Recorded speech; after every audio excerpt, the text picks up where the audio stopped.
experience. Mom used to scream about Dad's drinking. It drove me crazy till Mom went to Al-Anon. If someone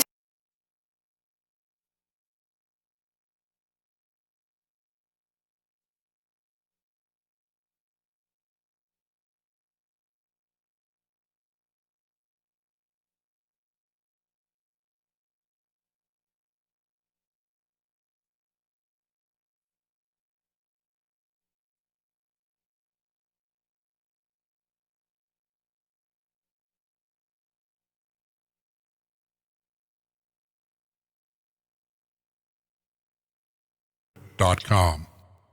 Here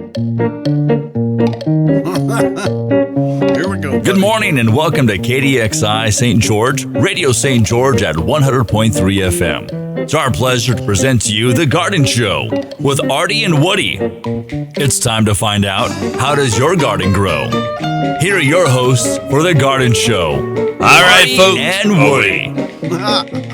I talked over the announcer. Oh, well. That wasn't professional of me. It was? It was not. I'm going to go get somebody and have them carry you away.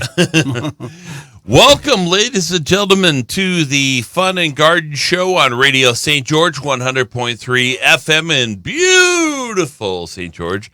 And, of course, we're warm St. George. Warm St. George. Oh, my goodness. We're broadcasting live from the campus of Dixie State University.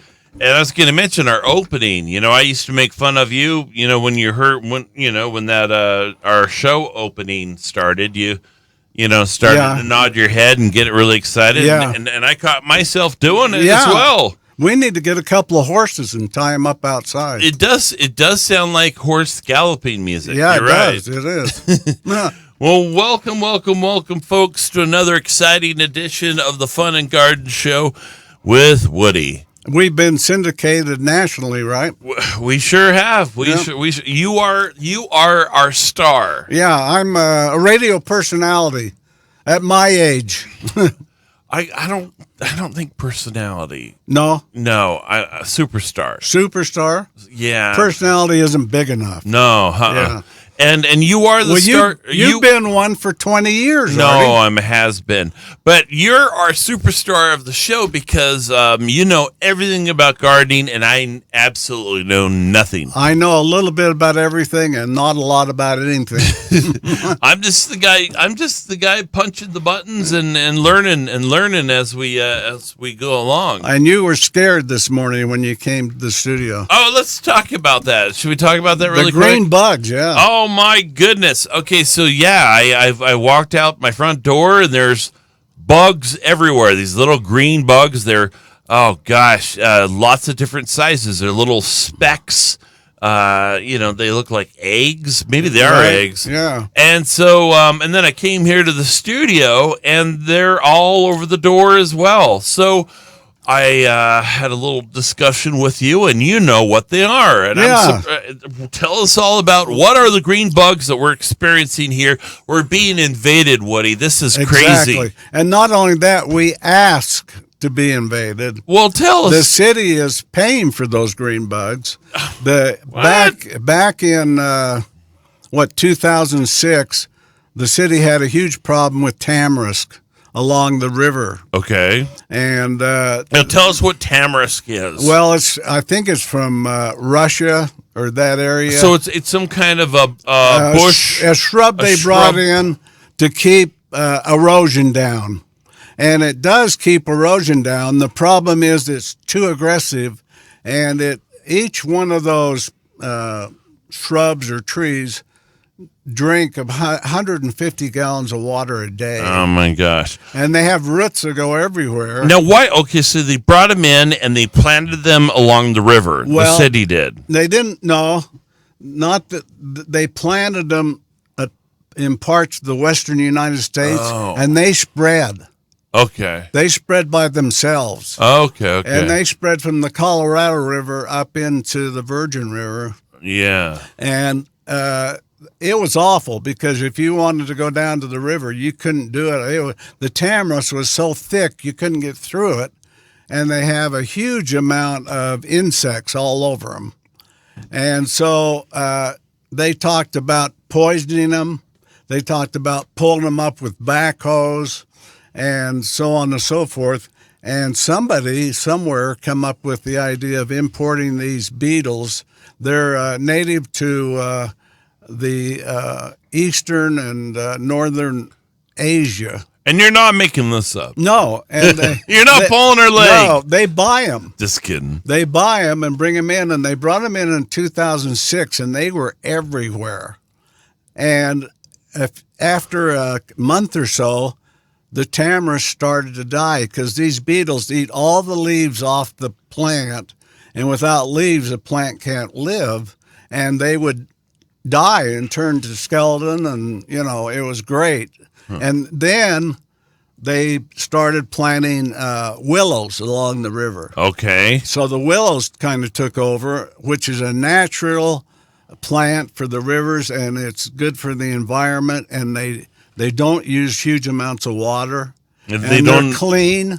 They don't attract mosquitoes and crazy stuff like that. No, they're really good. In fact, they attract wildlife like deer. Oh, okay. Deer will eat the willows and stuff, Okay, so what are these beetles called again? Are these bugs or tamarisk leaf beetle? Yeah. Oh, I'm looking at a picture of them right now, and they're they're disgusting.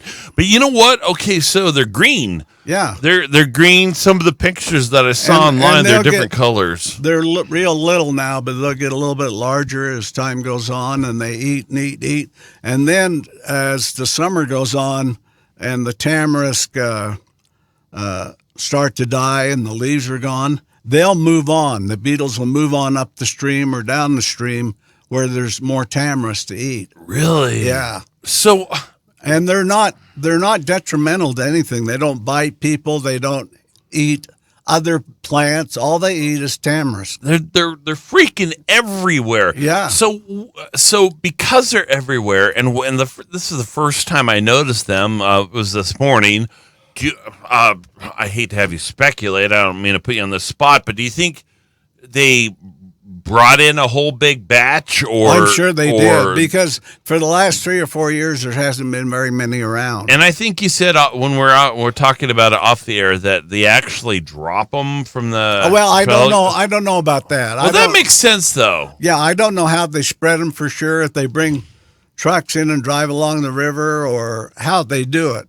Helicopter or whatever. Well, you suggested a helicopter, and that would make sense. You could tie them to little kids and make them run through the river. But Woody, they're everywhere. Well, last week our show was on cooking, and we can take these beetles and cook them and put them in an omelet. And a nice broth. Yeah, Make a nice broth green out of broth. Yeah. Anyway, so that freaked me out. That's a story, and I know you're worried about your cats, Artie. No, but they don't eat cats. They're not they're not cat beetles. They're tamarisk beetles. No, I'm not worried about them eating my cats. I could care less about that. I'm just freaked out because they're weird looking. Well, as time goes by, they will. You're not 3 blocks from the river. Yeah, that's true. And they'll move down toward the river where the tamarisks are. Well, okay, I was going to say. But don't poison them or step on them or any of that. Just let them go. I was going to be late this morning to the show because I was going to get out the, the insecticide. Yeah. Just go crazy. Don't do that because you would be killing your tax dollars. Okay. Because I think the city pays for them. Really? Yeah. By the way, I got my medicine. Oh, I got mine too. Yours is Diet Coke? Coke, yeah. I got a prescription. Mine's Diet Dew. Yeah. So well, I didn't mean to derail the show this morning. No, it's a great thing, and it's a good thing for people that don't understand or know, because we don't want to harm them. We want to let them do their thing. Okay. Well, and the tamarisks were terrible here when they brought them in. And then they kind of died out, and then the last year or two, they've been coming back. So I think they decided to give them another treatment of the tamarisk leaf beetle. Well, okay, so what do you, why did they bring in tamarisk to begin with? I think they just naturally spread. Okay. Yeah, I think they naturally spread. Okay. Back in the early 1900s and that, a lot of these botanists and things would go to Europe or to go to Russia or different places, and they would come across a plant they thought was a great plant to bring to America, and they brought some of these plants in, and they turned out to be not so great. And there's a lot of those, like the Mondel pine comes from Siberia, although it's not a bad plant, it's a good plant. But a lot of plants are imported. In the seed business that I'm in, it's interesting to look on the back of the package of the seeds and see where they're from. South Africa is a supplier for a lot of seeds. Oh, no kidding. A lot of the exotic, beautiful flowers we have come from South Africa. And there's a lot, of course, from the Netherlands, the tulips and all that kind of thing, and different places in the world, they import the seeds. And it's kind of interesting but hopefully when they do that, they study, they find out about it before they ever import them. And that makes sense. Yeah, they have to be okayed to be imported by the agriculture or food and drugs. Yeah, yeah. So well, interesting. Okay, well, thanks for enlightening me concerning those bugs. I love to educate you, Artie. I need all the education I can get. I need all the help I can get. All right, so before we get started, of course, if people want to interact with us, they can interact with a new funandgarden.com. Yeah. No. Yeah. They can interact with us on a new website, funandgarden.com, and we have Harvey. That's what I was alluding to. Harvey's the master of the website. Yep. We have promoted Harvey to become the mascot of the show. Okay. And if you have a question, you go on that website and ask Harvey. And Harvey next week will have an answer for you. Perfect. And we're not going to tell you what Harvey is. No, you got to look. You've got to find out for yourself. I think we've alluded to it in the past, but we're gonna make you work for it. We're gonna make you go on. There's a picture of Harvey on that. he's the man. Yeah. He's a special advisor to our show. And of course, if you want to ask a question, that's great. But if you want to just say hi, that'd be good too. Right yeah. Well, Woody, for the last 2 or 3 weeks, you've done a fantastic job enlightening us on cooking vegetables and herbs and things from the garden. So, did you cook anything? Let's see. I think I warmed up a Hot Pocket. Oh boy, yeah, that's good. That was from the garden. I actually have a Hot Pocket tree. Oh, do you? Yes. I've always wanted one of those money trees. Oh, really? Yeah. One of those where you go out and pick off $20 bills, So no, seriously, I learned a lot. And you have you mentioned off the air you're going to be making your chili sauce, and I think did you get a chance to put that recipe online? Or it is. It's online. Okay. So he's been Woody's been talking about his special chili sauce, and I'm excited to actually try it. So yeah, we're gonna let Artie have a little teeny weeny sample. It's not that hot, is it? No, it's not hot. Okay. No. So why would you give me a little teeny bit? Well, because we have to bring you along slowly. Okay. We want to educate you. Okay.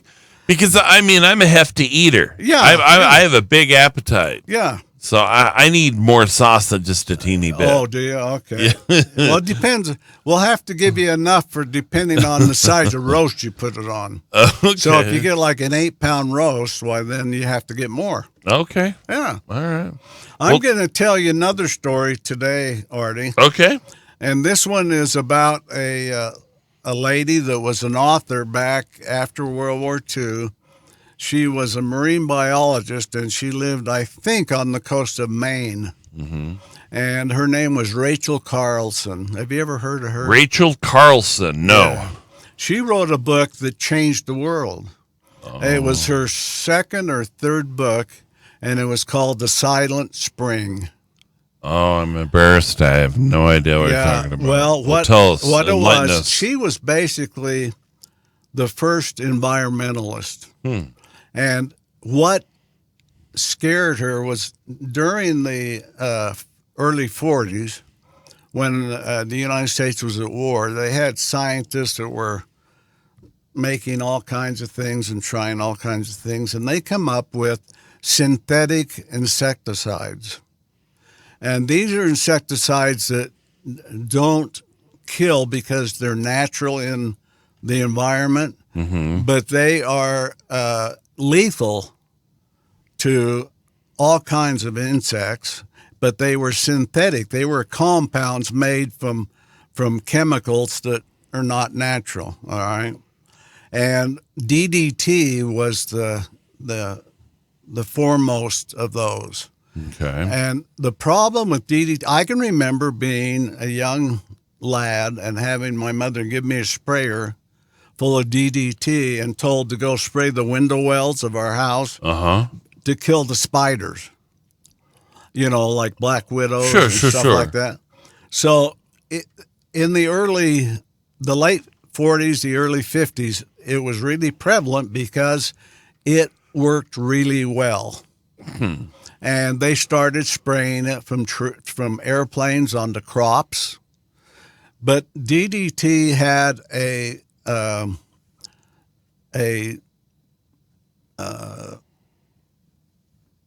shelf life. No, it had a characteristic. That's Okay. what I was trying to think. It had a characteristic that it stayed in the environment. So if a grasshopper ate your crop, it'd die. Then the cat on the farm would eat the grasshopper, and it would die. Oh. And then the dog would eat the cat, and the dog would die, and on up into the food chain. So it was pretty darn dangerous. It was really terrible, and it stayed in the environment. It stayed in the soil. And I'm sure that it would have affected humans. Oh, yeah, when absolutely. They Absolutely. grow in those conditions. Yeah, yeah. And she was the first person that really studied it, and she wrote a book about the Silent Spring. And the Silent Spring is about a family that is a farming family, and spring comes and winter's over, and they notice there's no insects. At night, there's no noise, there's no chirping, there's no anything, and it's silent. And it's silent because of DDT. And all the crops and the environment start to fail because of DDT. DDT was bad enough that when they sprayed a farm with it, if they got it in the water, it'd kill the trout. It was It that killed the bad. fish. Oh, yeah. And through her efforts, DDT was eventually outlawed, but it took until 1972 for them to ban it. Really? Yeah, it was in the environment that long. And I don't know for sure, I'm just guessing, but I would say there's a chance that there's still places back in the Midwest and the East Coast and where they still have DDT. Still affected. I mean, how do you get rid of it? You Right. just dig it all up and then Well, yeah, I who don't knows? know. Yeah. It has to kind of wear itself out. So, anyway, as a result of this, eventually we got into environmentalists, we got into organic farming, and so on. And what we want to talk about today is organic farming. Okay. And or organic gardening would be a better term for us because we're not farmers, we're gardeners. So basically, you're going to tell us how to grow those fruits and vegetables without synthetic chemicals. But you'll give us recommendations of Yeah. appropriate Right. organic. DDT's been bad. Now, the big one they're fighting over right now is Roundup. Oh, Roundup yeah. is a synthetic, and it kind of, a lot of people, it's a carcinogen, which means that it causes cancer. Yeah. And a lot of people think that it's basically a version of DDT and that it's going to harm the environment. Well, Some of these folks that work on commercial farms and that have used Roundup for 10 years, they're coming down with cancer and stuff like that. And so there's a lot of lawsuits, but I'm not going to discuss that. okay. What I want to discuss is how do you tell, let's say we can start with planting the seed, but let's say that we have a garden and we have a pest, an insect that's bothering our tomatoes or whatever. Okay. So we go to the store and we look and they have all these different insecticides. Which one, some of them say natural. The word natural is a word that can mean a lot of things, but there is no law or regulation that governs who can put that on their product. I can market a product and put 100% natural. It means nothing. I can put anything I want into it. So the word natural on a product, both food or insecticide, doesn't mean anything.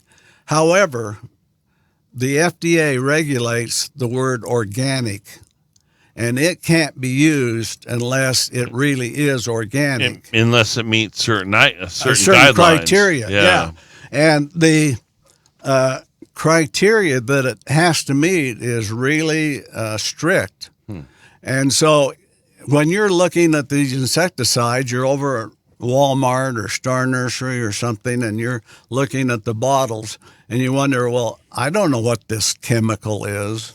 If it says on the bottle, must wear gloves when applying, Yeah. it's not organic. Yeah. Must wear gloves means it's poison, and it's poison to you. It's going to do some damage. Right.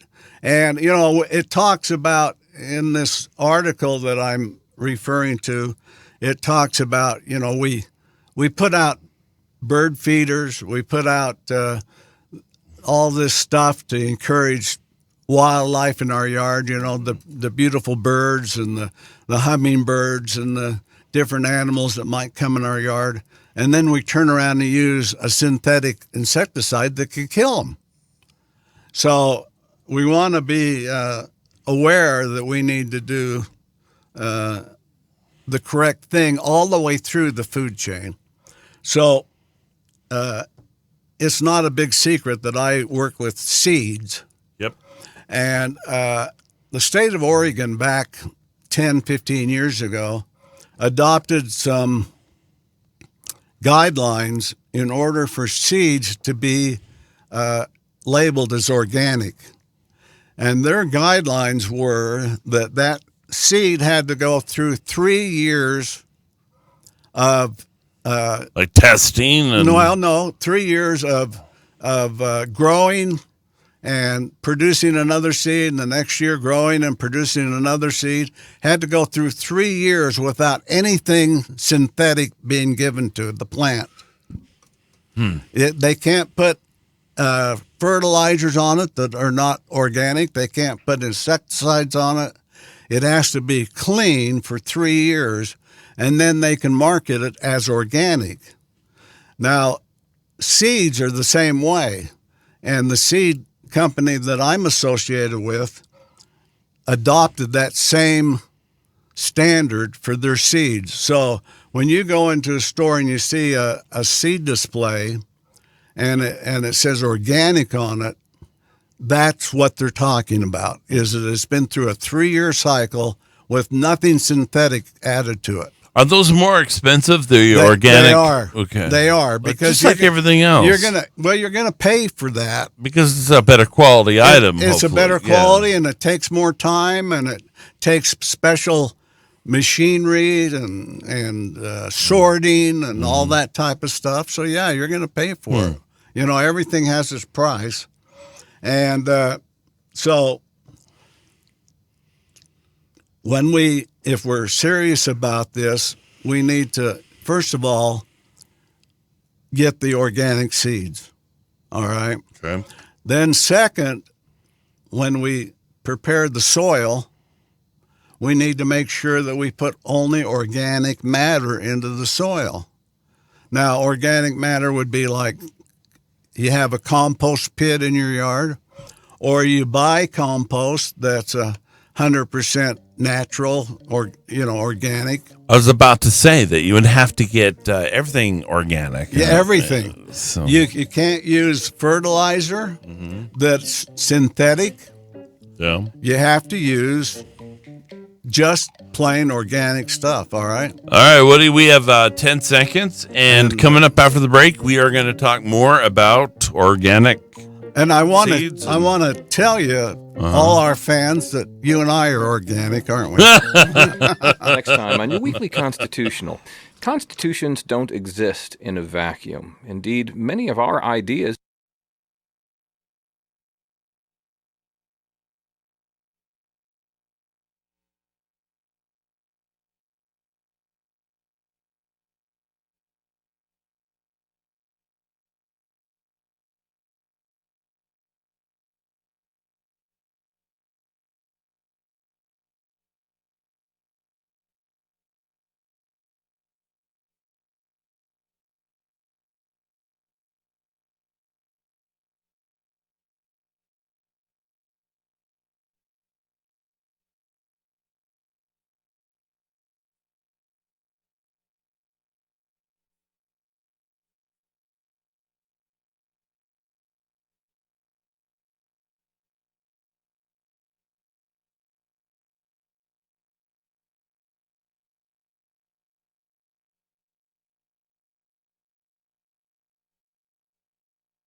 Turn to the Garden Show with Artie and Woody.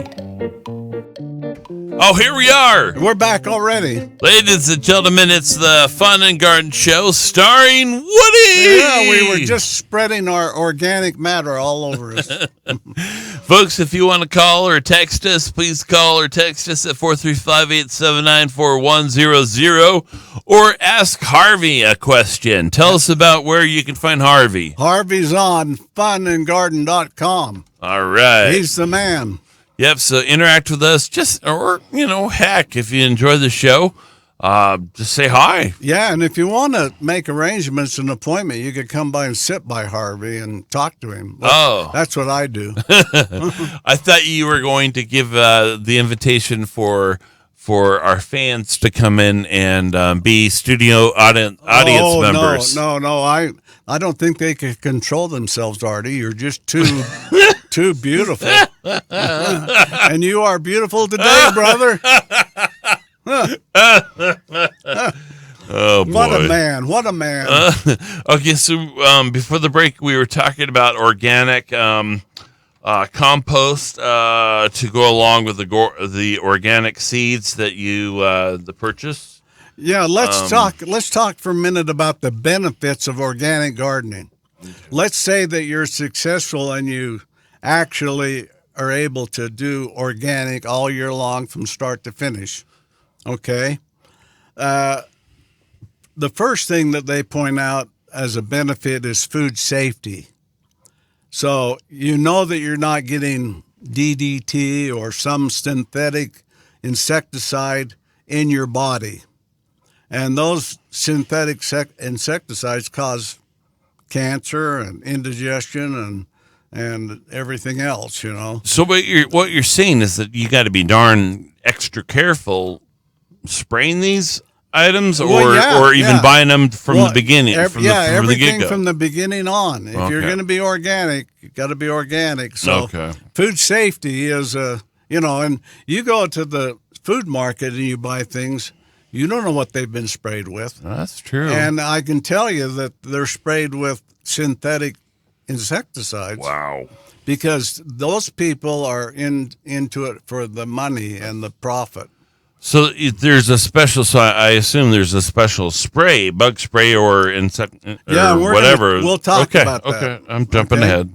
All right. The next thing is taste.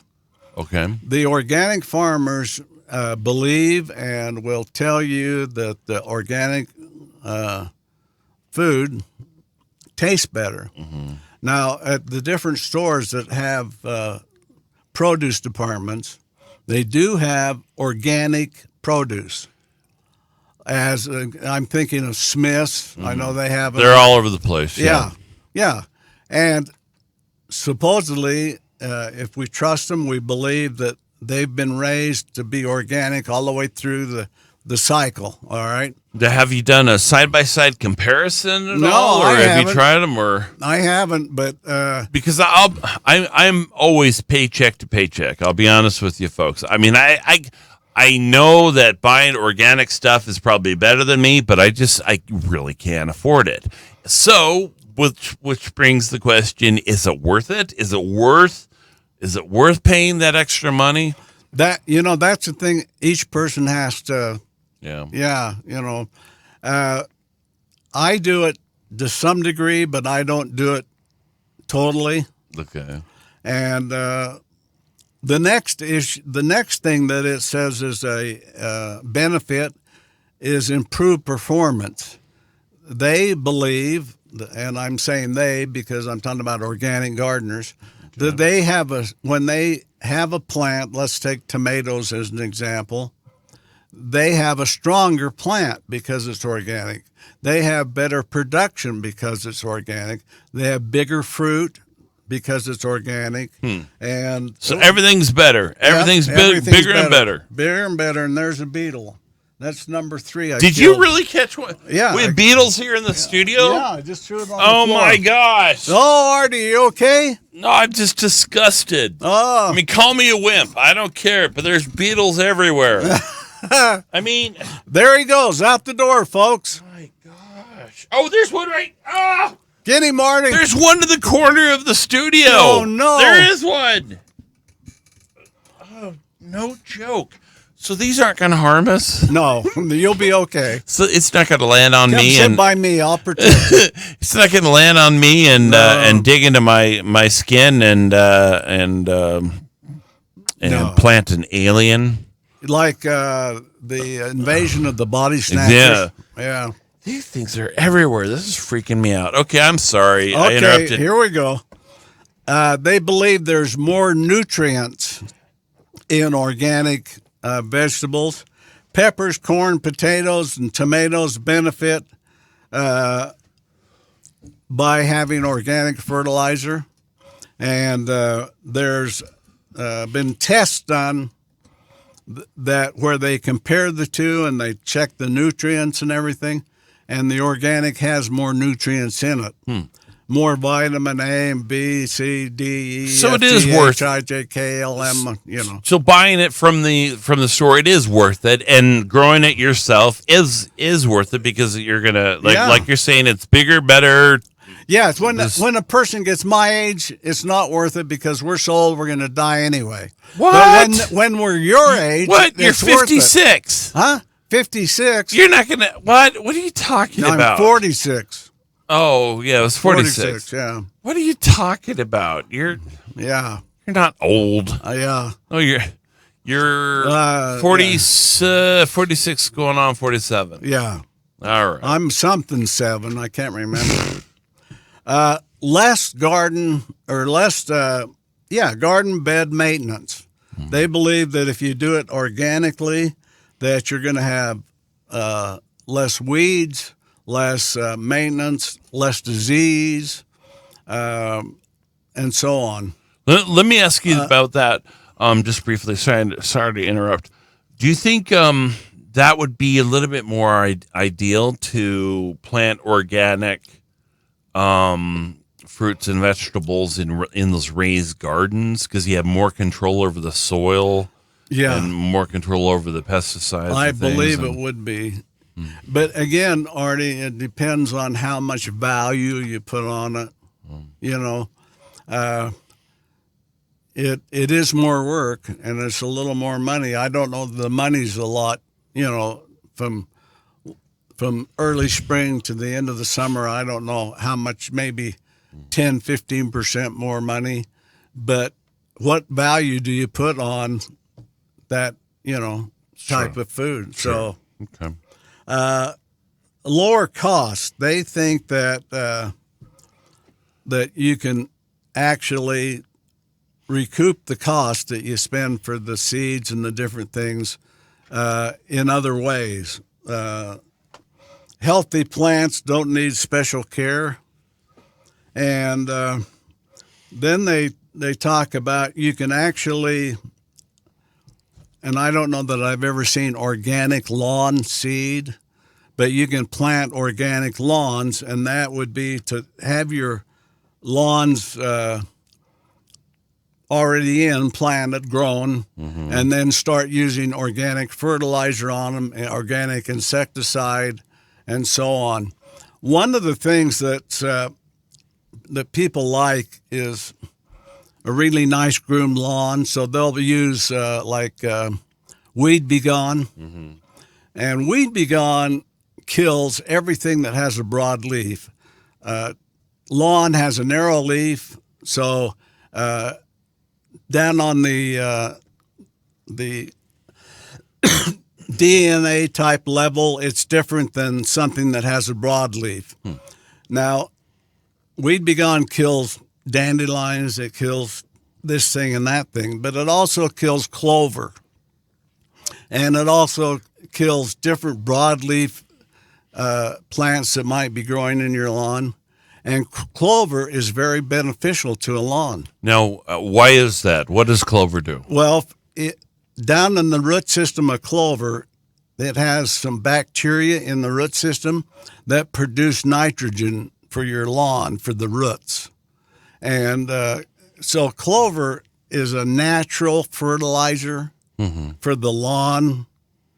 And I like clover. I have clover in my lawn. If I get dandelions bad and I spray with Weed Be Gone, I go out a couple of weeks later and I buy a pound of clover seed and sprinkle it back on there to get the clover to come back. Oh, that's really? Yeah, I do, because I like it. And when my grandkids were little and they were coming over and they were on the grass all the time and everything, we would put a blanket out and they would sit and pick the clover and have fun with it. And I was going to say they're always on the lookout for the four-leaf. And plus the little flower that grows on clover, that's a good one for the bees, for pollinators. So everything affects everything else. So it talks about the fertilizer you should use for a lawn. And the best fertilizer for a lawn, according to it, is water-soluble, slow fertilizer. And, Artie, do you know what that would be? Water-soluble. Miracle Grow. Oh, okay. It's water-soluble. You mix it with water to put it on, so it's water-soluble, and it's a slow organic fertilizer. Wow. So I've been mixing some with my diet Mountain Dew. Oh yeah, that's good for you. It's given me a shiny coat, and it's I've actually grown a couple of inches. Your hair looks nice. Do you know what I put on my tomatoes this week? What's that? After reading this article, I put some magnesium sulfate. Wow, where'd you get that at? Walmart. Well, does it sprinkle on, or do you put It's a granular form, and you can put it around the tomato stalk. So what does and that then do? water it in. It's good for the root system of tomatoes. It says if you have tomato plants that the leaves are turning yellow and the fruit isn't getting as big as you want, to put some magnesium sulfate on it. Do you know the other name for magnesium sulfate? No. Epsom salts. Oh, really? Epsom salts. On the bag of Epsom salts that you buy at the store, one of the uses it'll say is plant fertilizer. No way. Yeah. You can put Epsom salts in your Miracle-Gro hose-in sprayer and use it just like Miracle-Gro, how the water goes down in there and mixes and then it sprays. And you can spray it on your lawn, your trees. And it's not going to ruin it with No, the it's wonderful. salt content? No, it's not salts. Oh, isn't it? No, it's magnesium. And magnesium helps the root system of any plant. So Grow Epsom stronger. salt doesn't have salt in it? No. Really? No. It's the word salts that they use is to describe a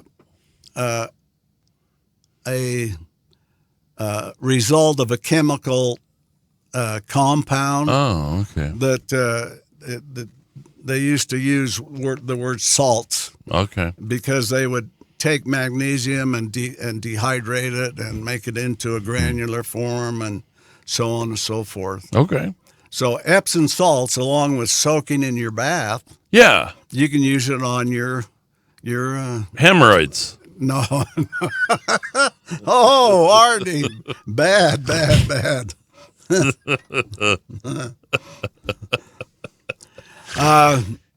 Let's see. Let's get back to the story we're telling. Fertilizers that you use on plants, they have 3 numbers on them. And the first number is nitrogen, okay? And that's what makes the plant grow big, Okay. okay? The second number is phosphate, and that is for root development. And the third number is potassium. Okay. And potassium is You're not going to quiz me on this later, are you? Potassium is an element that helps protect the plant from disease. Okay. But the middle number, the phosphate, is the number that affects the taste of a tomato, makes a tomato taste like a tomato. So you want to make sure that if you buy tomato fertilizer, the middle number is the largest number. Okay? And how often do you spray those things? You know, you should fertilize tomatoes, according to this article, about every 3 weeks. That often? Yeah. Oh. Or fertilize it or mix in compost, which is the same thing because the compost breaks down and so on, okay? It talks about other methods people use organically. Some people get in fact, I have a friend that goes to the market and buys fish heads. Yeah. Fish heads? That they chop off the fish. Isn't that a song? Fish heads, Fish heads. rolly, rolly, Fish head, yeah. rolly, fish Yeah, heads. I dated a fish head. No. And they, we used to, when we'd go fishing and we'd catch carp, Yeah. we'd take them home and bury them by the rose You do? Yeah, it's great fertilizer. Okay, so do you get fish heads from the butcher? Or Yeah, is that, you do. On some markets, because they get an entire fish and they cut the head off when they put it in the butcher counter. Sure. And they'll sell you the fish heads or give them to you. Really? But here's the problem. When you bury them, I mean, it's really hard to know. How many fish heads does it take to make a tomato plant healthy or a rose bush happy? You're not throwing math at me, are you? No. Because That's the I thing. failed You math. don't know. Oh, okay. You don't know. Now you can buy fish emulsion, which is made from fish, and it comes in a liquid bottle. And you mix it with water, and then you pour it on your plant, and it does the same thing, only it's much easier than going around burying fish heads. I before you said that it was liquid, I imagine kind of like a dried, freeze-dried fish thing. Yeah. Or a tomato that looks like a fish. Yes. Yeah. That's Yeah. exactly. So, anyway, there are organic fertilizers you can use. Now, I want to talk about one organic insecticide you can use. Okay. A lot of the insecticides on the market shelf are synthetic, and they have these weird names that you can't pronounce if you're me. Me neither. Yeah. There's one called permethrin, Okay. and it is a natural insecticide, and it comes from chrysanthemums. Oh. From the flower, From of the flower, of the okay. chrysanthemum. And if you have chrysanthemums in your garden, an insect not only won't climb on it, it won't even fly over it. Oh, no kidding. They absolutely are repelled by it. So if you plant if you scatter those plants throughout your garden, that might help. That's right. Absolutely. Wow, I didn't think of that. Yeah, and so if you look at a bottle of insecticide, and on the back it says 2% or 3% permethrin, that's a natural organic compound that occurs in nature. And you can use that and be 100% okay with your organic gardening. In fact, permethrin is such a strong insecticide that they use it to kill termites. Oh. Only they use it 30% instead of 2%. And it'll actually treat soil for 5 years and keep.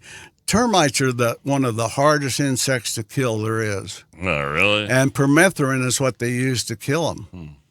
So the difference is the strength of what you use.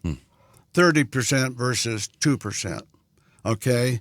But when you're checking these insecticide bottles and you see permethrin, as long as the other ingredient it'll say inert elements, then you're okay. As long as there's not another chemical in there, why permethrin is a good natural organic insecticide.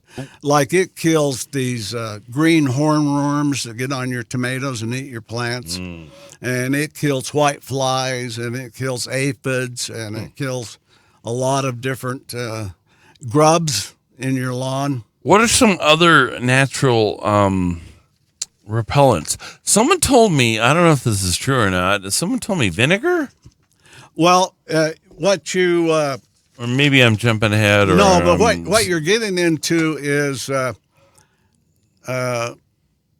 way to organically repel insects. And there's a part of the article is on that, and we were going to talk about it. They have different homemade treatments for things. So, you're not going to go to the store. You have, let's say that you have aphids on your rose bush. Okay. And so you want to kill those aphids without killing the rose bush. Kill the rose bush or putting chemicals or killing the birds or the butterflies that light on them or so on, They give, there's a stuff called insecticidal soap that's an oil. It's an oil type product. And you kind of like spray that on? You mix it up? Well, you buy it in a bottle, and you take a container and you put some oil in it, and then you put some of the soap you use to wash dishes, like Dawn. Wow. You put some of that in it, and then you fill up the container with water, and then you put that in your sprayer and spray the roses. And there's all kinds of those different little remedies that are homemade that they used before there was ever insecticides back in the 1800s. It sounds safer. I mean, it really does, because you don't know what's in that junk. Yeah, and you can go on spraying all over the place. You can go on the web and look for organic pesticides, and it'll give you these recipes. And there's a fellow that runs a radio show down in Florida. That Rush Limbaugh? Yeah, no, it's his mother. No, I don't know who it is. This guy is, he's run this show for years, and he has all these natural mixes to get rid of things like to repel dogs, sure, to repel deer, to kill aphids, to do this, to do that. And he'll give you the recipe. He'll say, well, take a gallon container and put 2 cupfuls of soap in it, put in some oil, urinate in it, and you mix it all up, and you put water in the rest of it, and then you put it in a sprayer and you spray stuff. And he says he can kill grubs, he can kill mildew, he can kill slugs, wow. He can kill a lot of different things with this, this recipe.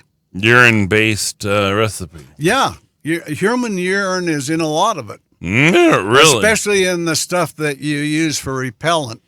Apparently deer and dogs and those things don't like human urine. No kidding. Yeah. Well, I'm a heavy user. Who would know? Who would know? I'm a heavy user. I should, package that stuff and sell it.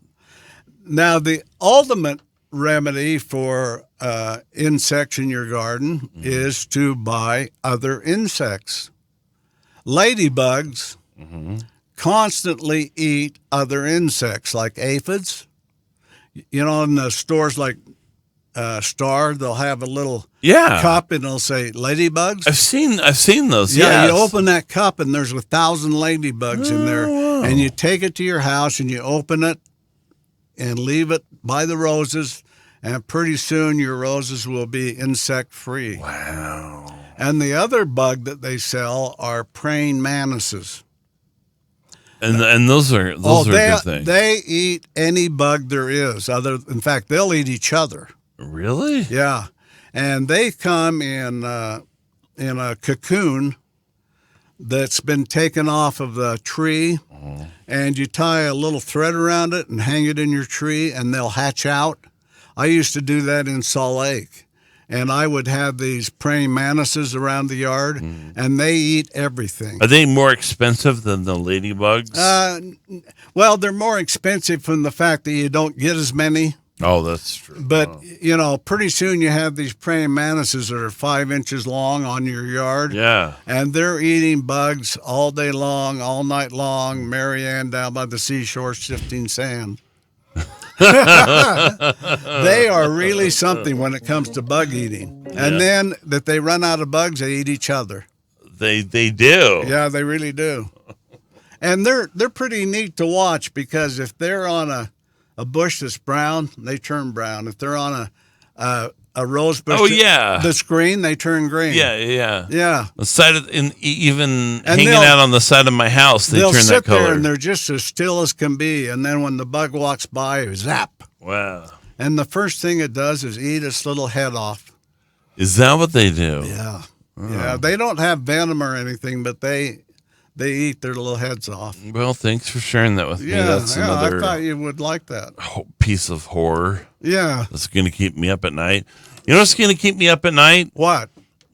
What you just told me of praying mantises taking heads off of things, and then and then the other thing is all the bugs that came from the river. What we talked about at the first of the show. You know what they call them? Praying mantises, because when they're still, they take their little paws and put them together like they're praying. Oh, they're religious. They're religious. Oh, okay. Yeah.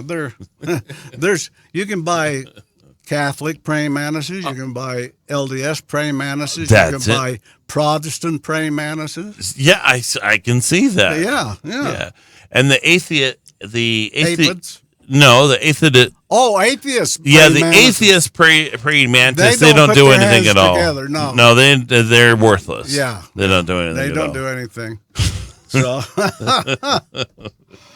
so anyway, we've covered quite a few things, and I think next week we'll maybe finish with this subject because there's more to cover. I interrupted a whole bunch of times, so that's you know all you right. could have. You I could have. love it when you interrupt. No, you could have. You could have. You Just know, said got shut done up with or it. something. No, I don't do that. I respect you too much. Besides, you know what? It's fun. It really is. But I hope we've opened people's minds up. No, to, this is great. A new kind of, a different paradigm. No. That's a Stephen R. Covey word. Wow. Paradigm. I have to look that one up. That's a $20 word. Is it really? Oh, hey, I wanted to welcome a new listener to our program. Oh, really? Yeah, my friend Dave Chapman. He said he was going to listen this morning. And as payment, I told him I'd mention his name on air. Okay. Yeah. You're charging people? Yeah. Oh, yeah. Sure. If you pay me twice as much, I mention it twice, and 3 times is 3 times. Well, every restaurant, every gas station I go to, don't you know who I am? Yeah. I am Artie on the Woody and Artie show. Yeah. And they give me free stuff. They give you free hamburger. Absolutely. I should try that. Oh, do it. It works. Yeah. All right, Woody. I think we have another one in the can. Almost, huh? Yep. What was it that Don Meredith used to say about putting it in the fridge and closing the door? This show's over. Something like that. Yeah, football, Monday Night Football. Oh, that's you right. Don't go back that far. Yeah, it's okay. Good old Dandy Don. He used to say that. That was 1960s. He used to say that all the time. Yeah, I used to say that. Okay. Well, Woody, we will. In our case, we put it in the saddlebags and put it on Harvey. I like that one. Yeah. Yeah. Oh, one last little plug. Go to funandgarden.com and interact with Harvey. And Sean. Remember Sean. Oh, Sean Denovan. Yes, we want to worship Sean Denovan, and he is the Grand Poopah. The Grand Poopah. We couldn't do it without him. We love him. And, okay. Was that good? That was good. All right. It's been the Home and Garden Show on Radio St. George 100.3. Of course, we'll be back next week. Next week. We'll see you next week. You've been listening to The Garden Show. For audio and or video of this show, go to Facebook or YouTube, Spotify or Podbean, and search Radio